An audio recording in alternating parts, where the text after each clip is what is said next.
KBS 7시 뉴스 함께하고 계십니다. 지금 시각은 7시 27분입니다. 우리나라의 저출산 문제 나날이 더 심각해지고 있습니다. 최근 통계를 보면 강원특별자치도 역시도 해마다 출생아 수가 줄어들고 있습니다. 이 저출산 상황, 출산율을 높일 수 있는 대책은 어떤 것들이 있는지 고민해 보겠습니다. 오늘 이 자리에는 임미선 강원특별자치도 의원 함께하겠습니다. 어서 오십시오. 네, 안녕하세요. 네, 평소에 좀 관심을 많이 가지고 있는 분야이고 또 네. 의회에서도 많은 제언을 또 하셨기 때문에 좀 네. 말씀을 들어보겠습니다. 지금 우리나라 2분기 그러니까 4월에서 6월 사이에 출산율이 0.7명으로 역대 최저로 나왔는데 강원도만 따지면 어떻습니까?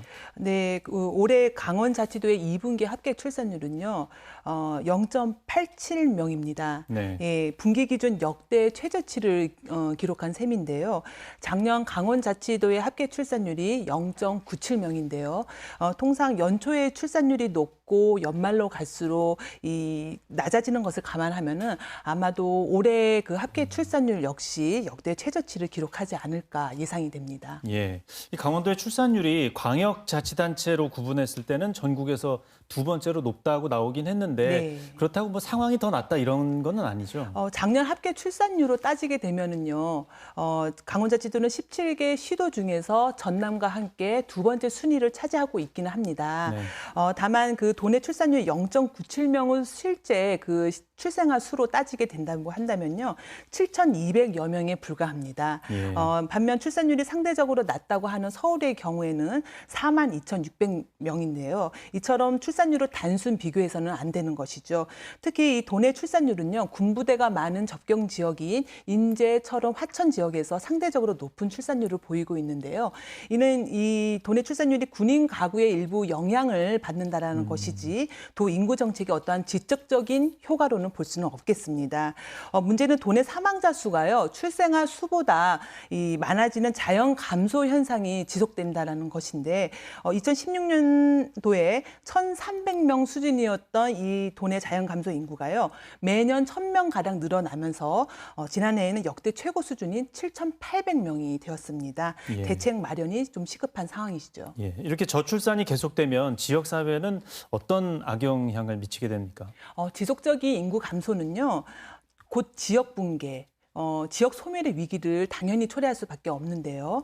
현재 도내 18개 시군 중에 춘천과 원주를 제외하고 16개 시군이요, 인구 감소 지역, 관심 지역에 해당이 됩니다. 네. 지역 소멸은 학령 인구 감소에 따라서 유치원이나 학교의 존폐 위기가 문제가 될 수가 있고요. 네. 각 생산 현장과 기업체에서는 경제활동 인구수로 인해서 인력난이 문제가 될 것입니다.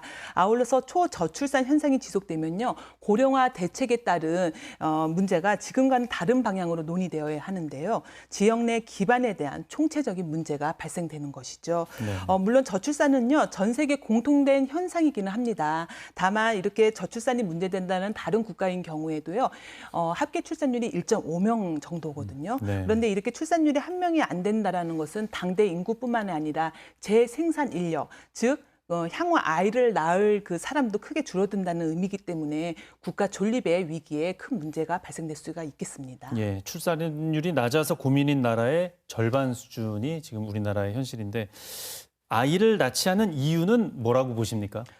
여러 사실 그 저출산에 대해서는 복합적인 요인이 작용할 수밖에 없는 결과다라고 말씀드릴 수가 있는데요. 네. 그중에서도 날이 갈수록 경쟁이 심해지고 불안한 미래에 살고 있는 우리 청년들이 출산은커녕 혼인에 대한 여력이 없다라는 것을 손꼽을 수 있겠습니다. 네.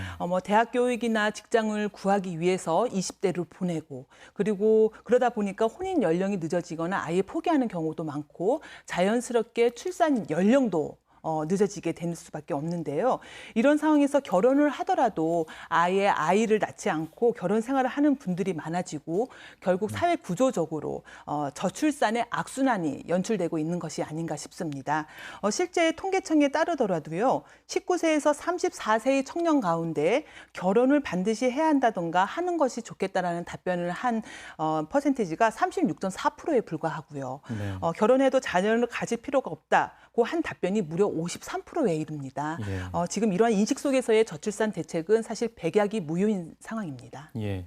저출산 해결 정책은 이미 2000년대 한 중후반부터 정책은 돼 왔습니다. 네. 계속 뭔가를 시행해 왔는데 출산율이 높아지지 않는 이유는 뭡니까? 이유는 간단합니다. 정책의 수혜자 입장에서요, 그동안 시행되어 왔던 그 정책이 와닿지 않았다라는 것이죠.